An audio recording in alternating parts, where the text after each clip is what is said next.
Hi, everyone, and welcome back to another episode of the Bulletproof Hygiene Podcast. Charissa and I are really excited about the topic for this week because it came from our mighty network as a request for a specific topic. So thank you so much. I'm not sure who submitted this one, but today we will be talking about breaking down competencies for new hires and getting the most out of your team. So this is going to be, like most topics, like a multifaceted, multi-layered cake type of thing.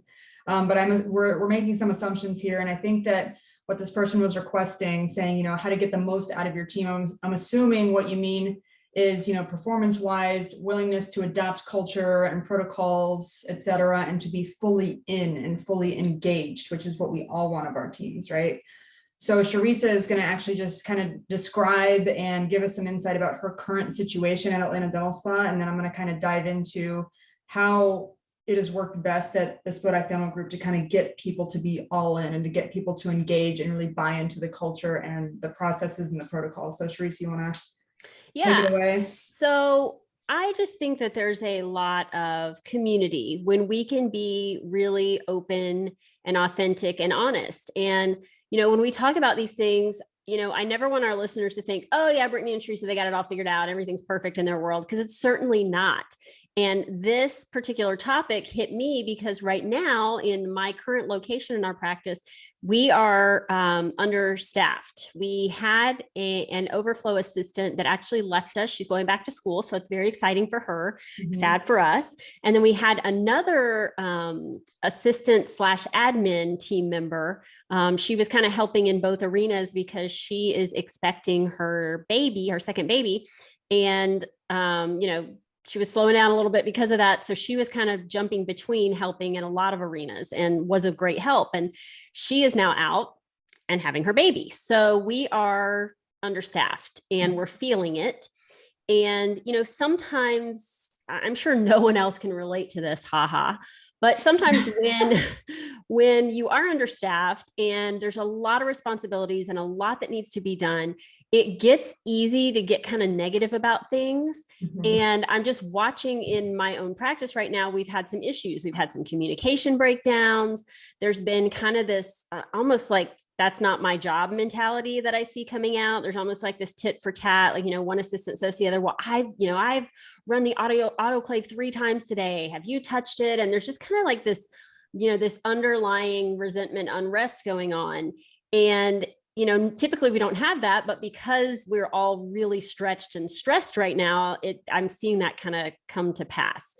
And we're figuring out some great ways to deal with it. We are managing it, and it does seem to be improving. And that's obviously what we're going to be talking about today. But I wanted to kind of share that at the beginning because I feel like I want our listeners to know that this is something that we deal with on the daily as well. So, we're not just speaking from our place of, oh yeah, we got it all together. This works perfectly every time. Like right. I'm in the trenches too. So I think I'm looking forward to this topic today because it will be a good reminder to me and maybe just a little more of a refocus, because obviously I want to go in every day and work with the best version of our team and feel supported and be able to function as well as possible and know that our patients are getting the best care. So that's where this is all coming from for me today. Well, that's great. And thank you for the transparency and authenticity. I know that you share all of this stuff with me and I share it all with you, but it is kind of nice to be open and let it be known, to all the listeners and across the board, because it is a common problem, and I think that the most important thing to remember is we're all just doing the best we can with what we have. And so many times, and we'll talk about this a little bit more later on, but like so many times in my experience as a hygiene lead, we've, hired or been in a position where we are trying to fill a void or trying to,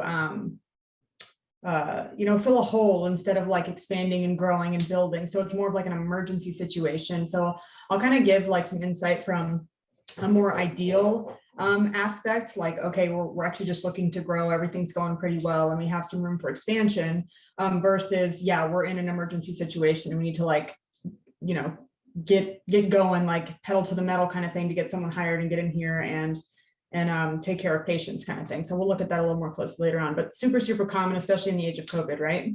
For sure. So of course, as usual, I'm about to share the things that very few people want to hear and accept about getting the most out of your team.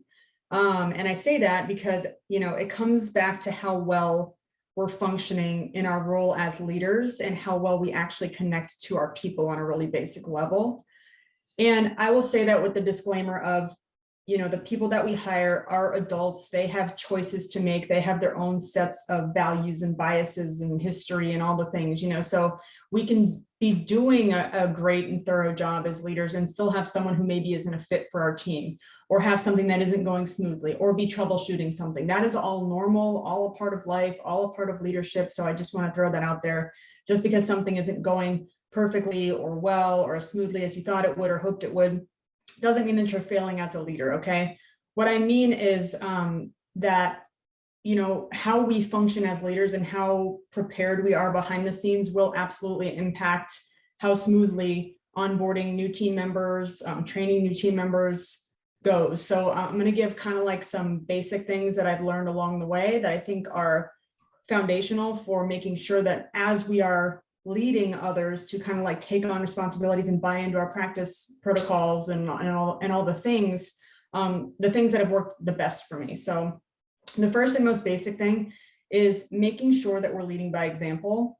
And, once again, the do as I say, not as I do mantra is complete bullshit. To get the most out of your team, the team has to know that you're fully in. They have to know that I'm fully in, that Charissa is fully in. So you know where you're going as a practice, you believe in your mission and the goals that you're trying to achieve. They can see very clearly that you're committed to what you're asking them to put their effort and energy into, right? So if I'm half-assing it and I'm not doing what I said I was going to do, and I'm not showing that I really believe and have bought into our practice culture and ideals and our vision and mission, they're not going to either. They don't believe it's even a real thing. Why would they? If they're looking at me do something, halfway, like I'm not showing them that this is worth buying into, and right.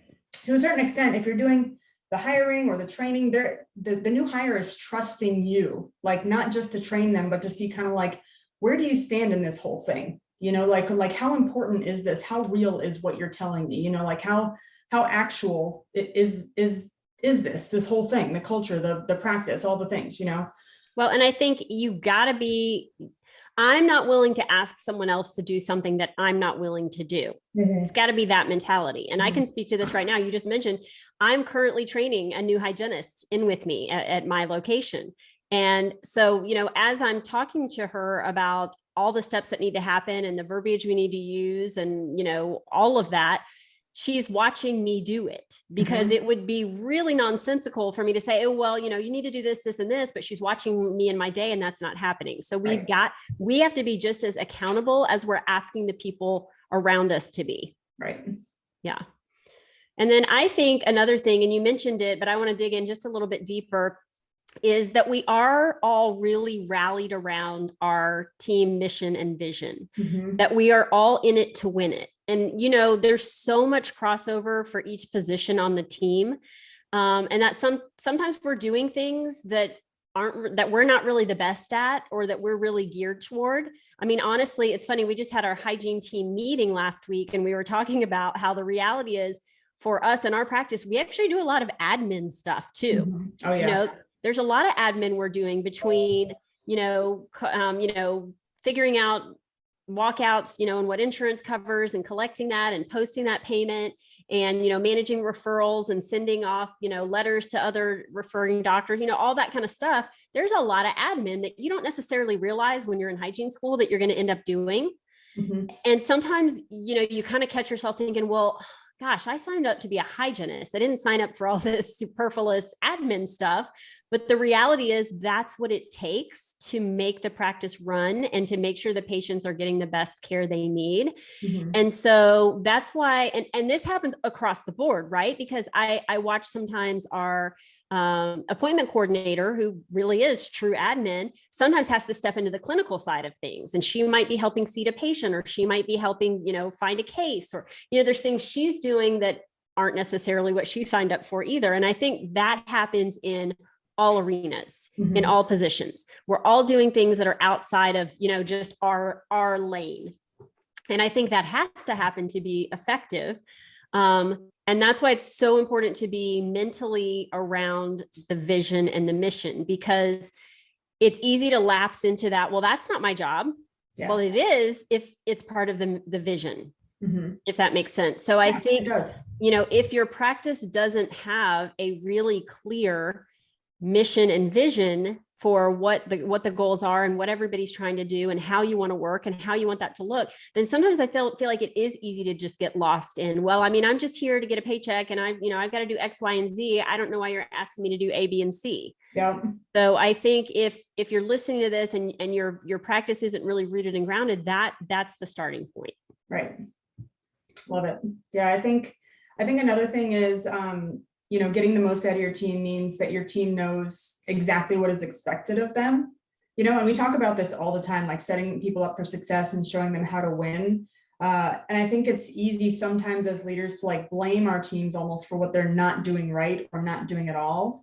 But a lot of it just boils down to, poor communication or lack of clarity and calibration, either on our part, or maybe we have clarity and we know what we want to implement. We just haven't shared the information yet, Right. So I hate to say it because I guarantee it isn't what anyone wanted to hear, or maybe what they thought they'd be hearing when you asked us to elaborate on how to get your people to comply. But people need the protocols. They need clear, consistent, calibrated information and steps to set them up for success. So this isn't like the woo-woo, sit around in a circle and hold hands and sing kumbaya kind of thing. It's like, all right, yeah, now you actually got to like put in work and do some things on paper, like the not fun things that makes your work life a lot more fun and a lot more enjoyable for everyone. So of course, back to the SOP. Yes.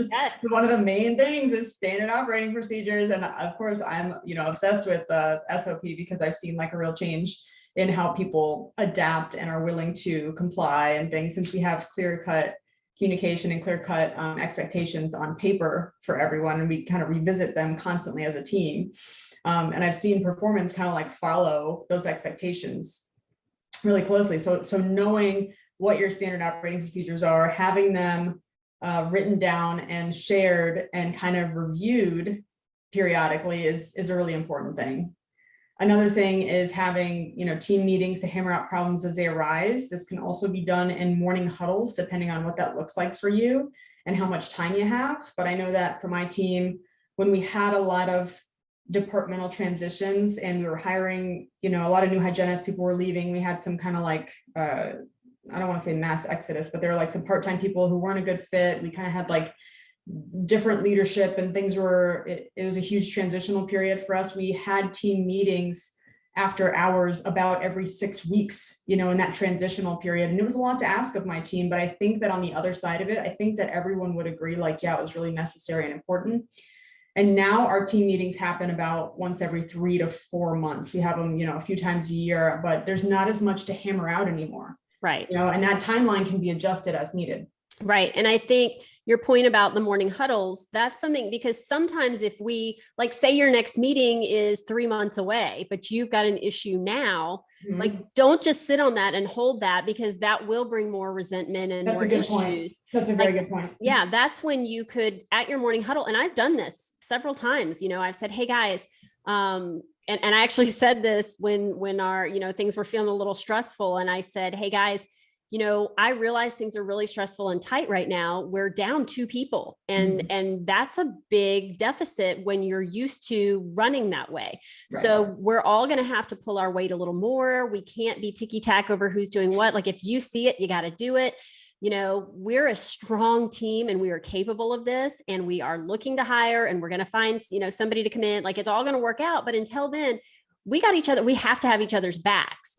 And it almost, just that conversation was enough of a rally to be like, okay, yeah, we can do this. And actually one of our assistants came up with a schedule for, manning sterilization and laundry and all the different things. We make our own distilled water, all these things, so that now, even though we're a smaller team right now, we've got a kind of a check off, and everybody's looking and everybody's thinking, and it kind of took the emotion out of it of like, okay. And it almost created something for us to rally around. Right. And that just came from a quick morning huddle conversation. So, that's another thing, build a little time in if you need it, or maybe even go to your docs or your admin and say, hey, I've got some issues. can I have a few minutes in the morning meeting? Or can you help me brainstorm? Can we talk about this in the morning meeting? Just because you don't want to sit on something for a long time. That's a really good point. And I think some of the things to consider with that too are like, how urgent is this? Like, is this really something that's going to affect us in the short term if I don't speak up about it now? And that's a lot of things in dentistry, you know? Right. And right. also the other question that I would ask is this a specific person problem, or is this a department problem, or is it an office problem? Because then you know who your audience is, right? So if it's like, oh, just one person is messing up in this aspect, or like they need specific guidance, clearly go to that person. This isn't, that's not a topic for an agenda in a meeting or a huddle, or, you know, you can have a conversation with that person. Correct. For just, 15 minutes or something to do that. But if not, I mean, it can also go out in an email. It can also go out in a Facebook group page, or, there's a lot of different ways to get the information out. And then a lot of times those things are good conversation starters. And then if nothing else, if it's still difficult by the time your meeting comes around, like circle back to it, put it on the agenda, like clean it up a little bit. Yep. That's a really good point. I don't sit on it just to wait to the meeting. Of course, another thing is, having checks and balances such as quarterly reviews or monthly reviews, as Charissa does, or at least she sends out numbers for her team, right? Monthly, you do that? Yeah. I do that quarterly. Yes. Oh, monthly. Yes. I do send the monthly tracking numbers. Yep. That's what I thought. Okay. Yeah. So you can do it monthly, you can do it quarterly, you can do it every 6 months, I guess, if that's kind of what works for you. I like quarterly for my office because I meet with them one-on-one. It's 9 of us. So I'm sitting down with 8 separate hygienists at 8 o'clock in the morning, and we have an hour of devoted time to review numbers and specific things and review their commitments from the beginning of the year. But it feels good in that situation. Like, if no one is checking their progress, that's one less reason for them to strive to do more, and one less reason for them to keep their commitments. And it feels good to have someone's undivided attention and know what's going well and what isn't on paper. And having it on paper and having numbers takes all the bias and emotion out of performance reviews and allows it to be basically purely data driven, so that's what I love so much about reviews too, is because I'm like, this isn't a personal thing at all. Like, I look at my own numbers the same way, like very objectively, like, I didn't do a lot of that the last few months. I wonder why, and just get curious about it and kind of like, I wonder why I was so successful in this other area, and then pick people's brains, like, hey, how are you so successful here? How are you doing so well? And kind of go from there. Yeah. And I wanted to bring up, we had just started something mid-year of last year. We started using a service called Office Vibe, and it allows our admin to do anonymous surveys. And it's been really beneficial. They'll send out, typically we get a survey about once a month, and it's about different things, how the office is running, if we feel supported, all kinds of things.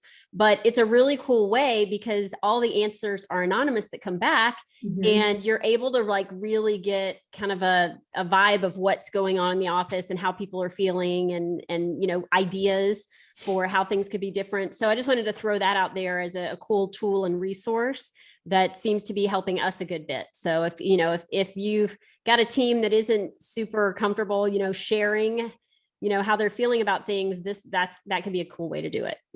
That's a really great tool. I love that it's called Office Vibe. Yep. It's great. Yep. Another thing that really gets people to kind of buy in to what you're trying to do, your purpose and your vision and mission and all that, is maintaining transparency and honesty above pretty much anything else. And one thing that I know I've struggled with as a leader is sometimes it's hard to, come to terms with the fact that being in this position will mean that I have to deliver bad news. And definitely there will be times when, people receiving bad news or aren't getting the news that they had hoped for, makes it so that maybe it feels personal to them, and maybe I'm not liked by everyone all the time. But I think that what's important to remember about that is it's true in any position. Right. So no one is liked by everyone. You can't read anyone's mind. You don't really know. We don't have control over that. All we can do is be our most transparent, authentic selves. And then that law of the universe, like the people who are for us kind of naturally gravitate towards us, and people who aren't kind of gravitate away, and that's all good. I think anytime that,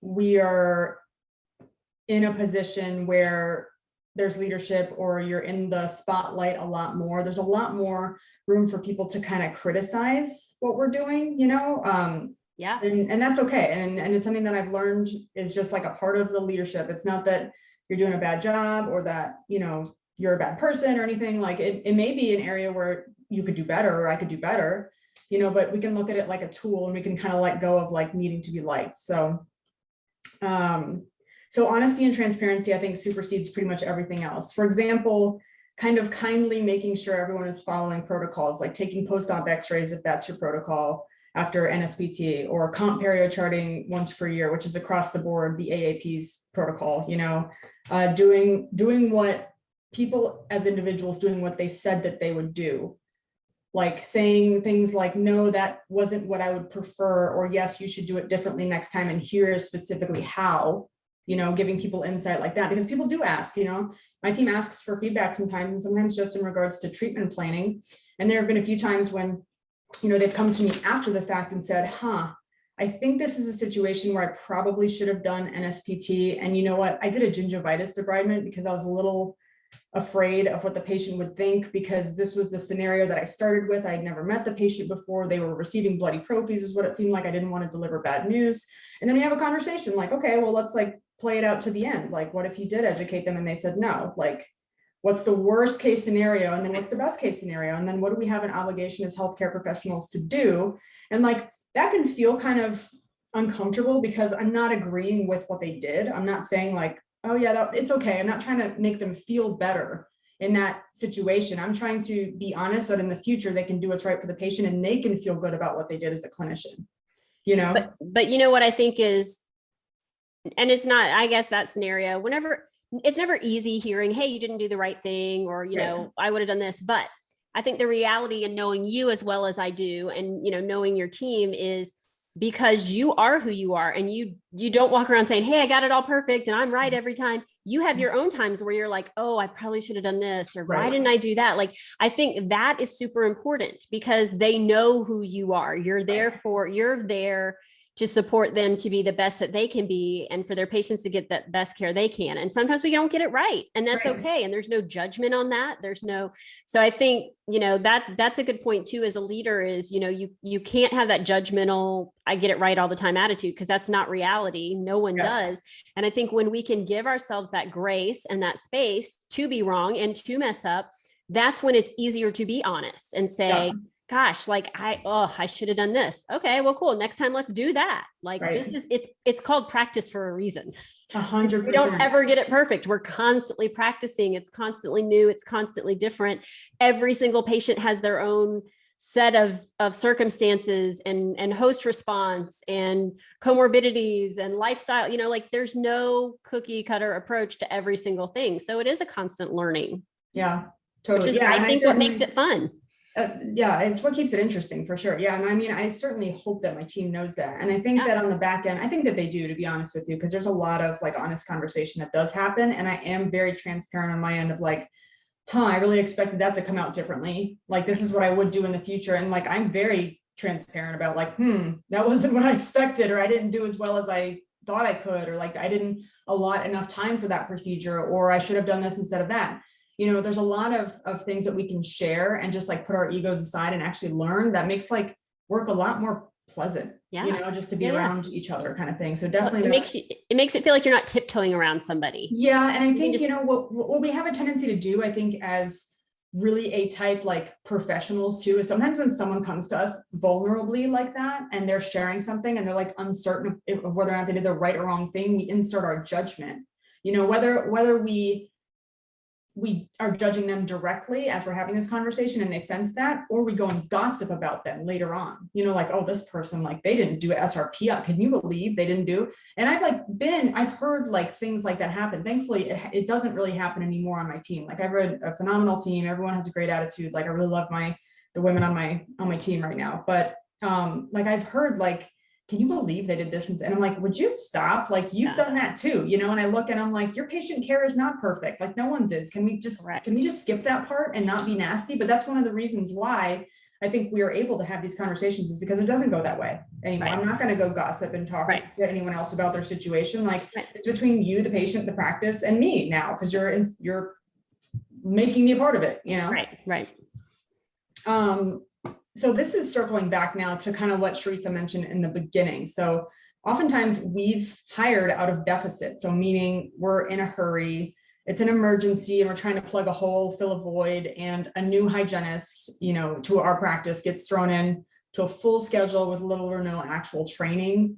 And I think that a lot of teams can really relate to this, especially with how COVID has impacted our industry and, just the difficulty finding hygienists to hire in general in a lot of areas. While this is common and possible to do, it's really never ideal, right? For someone to just get thrown in and take over the schedule, because then there's a lot of frustration there. And that's when things go awry most often. And when it's most difficult, I think, to integrate people. Right. So, obviously there is no perfect scenario. Like, people leave for many reasons, including, retirement and moving and major life changes, career changes. But the one thing that we do want to try to avoid is losing someone purely because they aren't a good fit for our practice.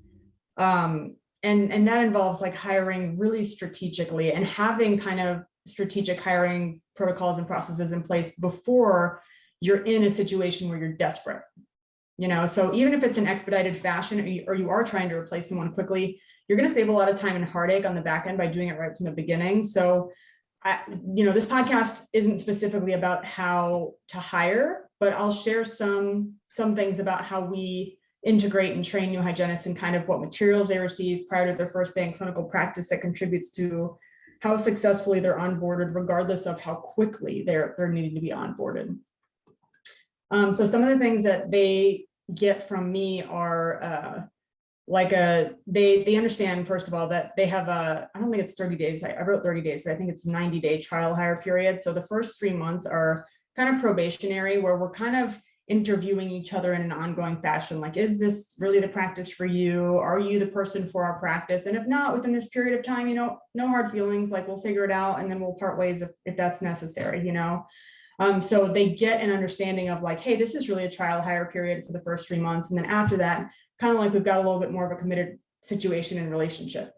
And I think that's important too. I'm just going to hop in because we have that same protocol in our practice. It's a two-way street on that. Mm-hmm. They're making sure that they feel comfortable with what we're doing and who we are, and vice versa. So, that I think that's an important point in that. It's not just the practice making sure they like this person and they feel like they're a good fit, but it's letting this person get to know the practice and make sure that they are aligned. Right. Yeah, absolutely. And if not, you want to find that out sooner than later. Right. It's better to have this Band-Aid ripped off and have to go through the whole process again like that early on than like do it a lot later on. It gets just ugly and there's a lot more feelings. It's a lot harder to make that transition. So as much as it would sting to hire someone and then have to let them go or figure out that it's not a fit, it's better than the alternative, right. Finding out a lot later on, or like going through the pain and the suffering of figuring it out slowly over time and, whatever. The other thing, of course, that they get is the Hygiene SOP. This has become for us really, really robust now. It gets just very specific. And I think that we did an entire episode on formulating your SOP. So you can go back and listen if you want more information on that, but they receive our full standard operating procedures. They get a Spodak Dental Group employee manual and policies, procedures. And also, this doesn't happen usually before someone starts working, but we try and do a new hire orientation / culture training / clinical training day on a Saturday as needed.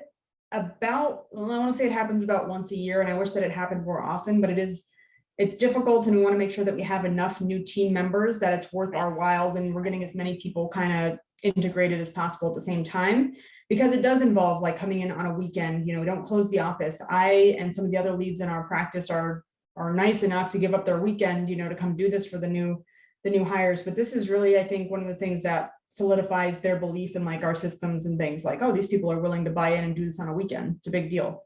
So that's like a 4-hour training, and it's a click presentation. It's a PowerPoint presentation that I give and Erica gives and some of the other leads give. And then also there's an opportunity to do some clinical training and to review the SOP and answer questions for new hires. Another thing that that I've implemented like kind of on an as needed basis, and it really depends on the new hire and how much guidance they want and need and how much I think they need. I try and do a weekly schedule review with new hires to kind of go through each appointment card, make sure that the appointment cards are loaded correctly, look at, what was done at the last visit, kind of buzz through the notes a little bit, familiarize the new hire with like what's going on and what the next steps should be. So like if clinical treatment is indicated, oh, they have an outstanding restorative plan. So, this is the discussion that you want to have, or this person is due for x-rays and an exam, and this is what happened at the last visit. Just kind of making sure that everything is as simple as possible and like preloaded as possible, so that they get the why and they know where they're picking up. They're picking up where someone else left off, and they're understanding it as much as they can. And then if I'm seeing that there's a lot of need for kind of feedback on diagnostics and treatment planning, I will ask for some time to chat with them on the phone or sit with them and look at a computer and look at their treatment plans for the prior week, just to make sure that we're all on the same page in regards to treatment planning, NSPT, and when a gingivitis debridement is the right thing, when perio maintenance is the right thing, and so on and so forth. And then kind of along the way, I just go and pick the doctor's brains about like, hey, how's this person going? Like how, what do you think about the new hire? What do you wish they would do differently? What are they doing really well? And then I kind of give them that feedback as much as I can too. And typically our hiring process includes 2 clinical working interview days. So by the time they're actually hired, they have an idea of what's expected, right? And they do get the SOP as far in advance as possible. And then before their first date where they're alone clinically, I ask them to come shadow as much as they can, depending on their job situation and whether or not they're transitioning from another practice to our practice. They may have limited availability. Maybe they gave their 2 weeks or 4 weeks notice to that practice, and they're going to practice until the day that they start with our office. In that case, they might not have as much time to come in and shadow and see what the hygienists are doing and get training on insurance and that sort of thing. But I ask them to, as much as possible, if they have a day off in the week, come in. We pay them an hourly rate, I think, for the day to come do that. But it's just kind of whatever works for them and for us as much as we can, as much time as we can, The admin team is obviously made aware of their new hire status. And I kind of remind our admin team of what's expected of new hygienists and some of our scheduling benchmarks, which I'll review now. I wanted to say something else on this. What was it? It was, okay. So when they come in on those shadowing days, whenever one of our hygienists has a cancellation, I ask them like, hey, and our hygienists are so great that they love training new people. They love helping them. They really do. And I love it because it's not my favorite thing. I don't like getting clinical and hands-on and being like, this is how we take x-rays. And this is like, that's not my favorite thing, but we have some hygienists who love that. So I'm like, hey, Janet, will you sit down with this person and go through like insurance expectations A to Z and what our breakdown looks like and where they can access this part? Hey, Jen or Shay, will you go through like how we take radiographs with the Nomad and what the protocol is with that and so on and so forth, or Jess, our hygiene assistant, will you go through a photographic series with this person, blah, blah, blah. And this is all information that they have in the SOP. So they've already read it. I'm just talking about hands-on, right, actually looking at it now, chair side, and actually like doing it themselves, right? It gives them some familiarity. So some of the training timelines and the benchmarks for our hygienists. So during the first 3 months, we give the new hygienist 2 hours with new patients. And typically an experienced hygienist would have 90 minutes. So what they're shooting for at the end of that first 3-month period is to be at that 90-minute mark. Recare patients, they have the option to have 70 minutes. And that might sound a little bit strange, but in our office, it's not. When I came from my prior office to our office, I was like, what tornado did I just step into? Because there are so many moving parts. There are so many faces, so many names. We've got specialty going on. We're constantly referring for third molars and for endo and for perio. And like, there's so many of these things, just remembering how many doctors and who goes with who. And that it's a full-time job, the first couple months, it's like overwhelming. So I give them the option. Some new hygienists are like, no, I'll take an hour. That's perfectly fine. Or I can do it in less time. And they're good. Like Maria, she's one of our newest ones. She's like, I don't need 70 minutes, and she's getting paid an hourly rate. So it's not like she's driven by anything else at that point. She's like, no, I just don't want to sit around and I want to see the patients, So that's an optional thing, but they want to aim for 60 minutes for recare with or without x-rays, with or without referral to specialty. And, you never know kind of what conversations you're diving into ahead of time, or sometimes you do, but sometimes you don't, obviously. Kids, we give 40 minutes, the goal is 30, but that's still something that like, I give myself wiggle room with that, depending on how old the kid is and how well they're behaved. I sometimes give myself an hour, it just depends. But the benchmark we try and shoot for is 30 minutes. And NSPT is always to be determined by the provider, because as we all know, and an 8 millimeter pocket that was referred for LANAP, who refused and now just wants to do scaling and perio protect, is not equal to the bloody prophy, who you've been, we're now transferring to perio maintenance and treating their active mild disease. It's not the same thing. They don't need the same amount of time. So that's always to be determined by the provider. So during the first 3 months, we like the new hygienist to focus on the patient experience, familiarize themselves with software systems such as Dentrix and Dexis and our Panoramic and CT, make time to review the SOP for proper sequencing of appointments. So that means if they have a cancellation, if they have downtime, I'm like, get in that SOP, ask everyone questions, pick their brains, but I want to see that you're utilizing your time wisely. Like, don't just sit with, your hands on your butt and like waiting for someone to tell you what to do. If that's the case, then I probably wouldn't have hired them in the first place, but they use their downtime wisely. That's really important. I expect them to review their schedules in advance. So, they start learning how to check their own charts and ledgers and medical alerts, and ensuring that their own appointment cards are loaded correctly and reflects the services to be performed, as well as which doctor is needed for an exam. I expect them to learn how to obtain or update medical history as required at every appointment. So sign and copy into the notes, high quality diagnostics. So, getting familiarized with those radiographs, with the photos, making sure that they're doing oral cancer screenings and iTero scans and comp perio charts.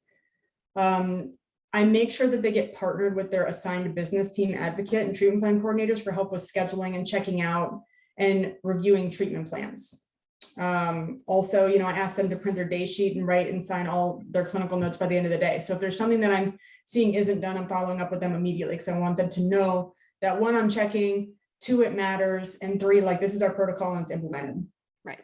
Right. And it sounds like, early on, these are all the very basics of what you're doing. So yeah. And that's a little tricky too for the team to remember. Like, well, you're a hygienist. Like, why are we doing this? Because it's not the same. Like, hygiene isn't hygiene isn't hygiene isn't hygiene. Like, it isn't. It's different in each practice. And like, there has to be a time where you're just like, stick with the basics, use your downtime wisely, and get as much as you can out of the first 3 months, because in months 3 to 6, if you don't have those basics, you're going to be in a world of trouble, Right.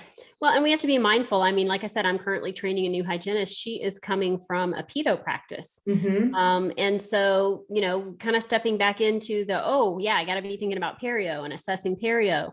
But she doesn't know our software. So that's in and of itself a lot to learn. We do a lot of iTero, so there's just, it is getting really comfortable with the basics, because as we say all the time is the biggest issue. So just, mastering those basics within that time parameter, and then you can start to expand.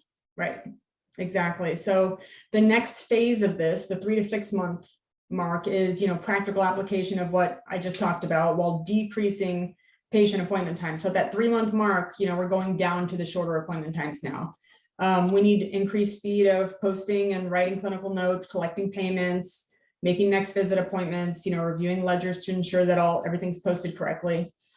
I want them at this point in time, in this time frame, to have basic knowledge and understanding of the insurance breakdown and benefits, understanding eligibility, limitations of insurance, and so on and so forth. And I want them to start broadening their assessment skills to evaluate the need for things like occlusal guard, Vivera, Invisalign, sleep apnea, PROS, perio referrals, third molar referrals. Start thinking a little bit past just the hygiene realm. Like, start thinking, okay, big picture for this patient. Start operating a little more macro instead of micro. Yes. So at 6 months, they should be proficient in all of these areas, right? 6 months is a good amount of time to know everyone's name, to know our systems, understand our protocols, have asked a lot of questions and had a lot of training. And then I want them to start becoming, at this point, introduced and start participating in self-managed teams and partnering with senior hygienists to help our department to reach the goals. So now I'm like, okay, you as an individual have the basics down pat, and you've got kind of like the next level down pat, or you're starting to. So I want you to like take some initiative and join the Invisalign team, or take some initiative and help me form the hygiene agenda, because it creates that their own leadership avenue kind of, and it shows them that they have some ability to take some autonomy and do what they want and make their practice their own within our organization. And that's empowering, so they can start training other team members. They can start, helping other people. And that feels really good because then they're the pro. Now you're 6 months in and you're the pro, you're teaching someone else, and that's cool. So I wanted to give the example of, so we hired 2 hygienists a couple of years ago, kind of out of that deficit position. And then we just hired 2 recently out of really purely growth. Like I just see the way that our department is going. And I was like, all right, this is the time when we can expand, not out of desperation and not when we just need to fill a void here. But when we're actually ready to just like expand and things are going really well. And I see that our practice is expanding and this is the direction we're heading. So what I'll say is the major differences in having onboarded the prior 2 with the latter 2 is just the speed at which they get everything, right? And a lot more, I would say that, the first 2, when we were kind of desperate, they did a great job, had a great attitude, and were kind of just thrown in and had the training on the back end kind of thing. And they did great, for given the situation that they had and walked into, and the fact that they were taking over for providers who weren't a fit for their practice. They weren't really set up for success in that way. And that wasn't necessarily fair, air quotes fair. But it was what it was. And I hired them because I knew that I had confidence that the 2 of them, it was Shay and Jen, could do that, and provided as much support as I could, but it definitely wasn't what it looked like for the most recent 2, for Maria and Isadora. They got like the easy integration. They got that a couple full days of shadowing, and they got the full hiring experience. Like I sat down and interviewed the heck out of them. Like it was a lot more slow and intentional, and kind of like they got the full experience of being integrated, what I would consider ideally, and I would say that the main difference in the outcome is just, the speed at which they kind of have become fully onboarded and the speed at which they've become really high producing. Shay and Jen are definitely there. They're freaking awesome. Both of them are great. Just took them a little bit longer because they didn't have the same level of preparation that our most recent 2 had, so just keep that in mind too. Sometimes if it happens more slowly, doesn't mean that it's not going to happen, doesn't mean that they're the wrong fit at all. It could just be like, this is the situation that we're in. We're going to do the best we can with what we have. Yeah, I think I think there has to be so much grace when we're bringing on new hires, because every single thing that they're seeing is new to that practice. I mean, they know how to do the basics of hygiene, but there's so much more to it than that. And I wanted to have some kind of end of podcast thoughts here as we've been talking is, and I think this applies to whether we're just trying to get the most out of our team or we're onboarding somebody new. I think that gratitude, acknowledgements, empowerment of one another, and making each other right are really where the magic happens.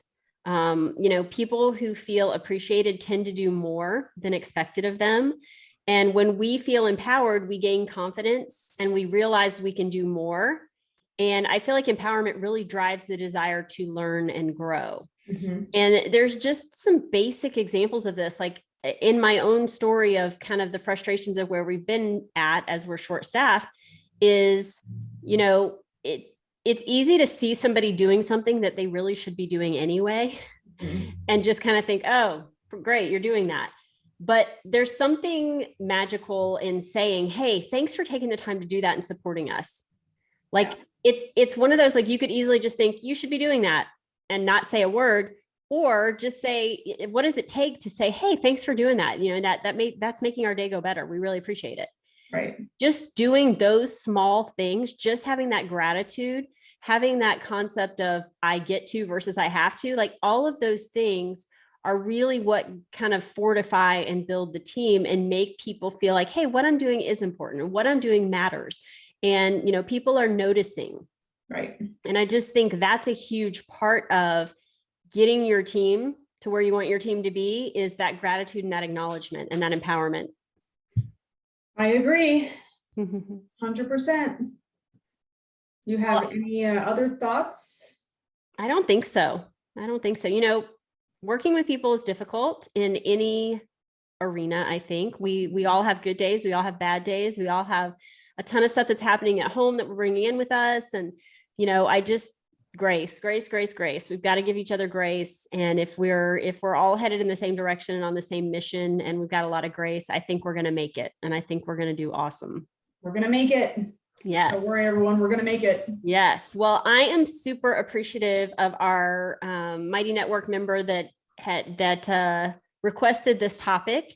And on that note, I want to let all of our listeners know, like, hey, if you have things you want to hear about, if there's things, and we do have some other things on the list. I know some others of you have given us ideas and we've got it on our to-do list.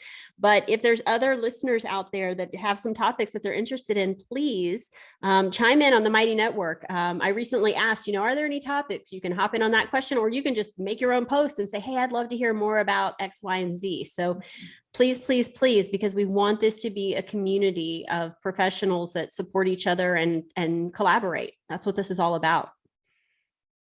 Yeah, what she said. And also, did you just talk about the summit or no? I didn't, but that's a great collaboration. It's a great segue. Speaking of collaboration, yes, at our summit.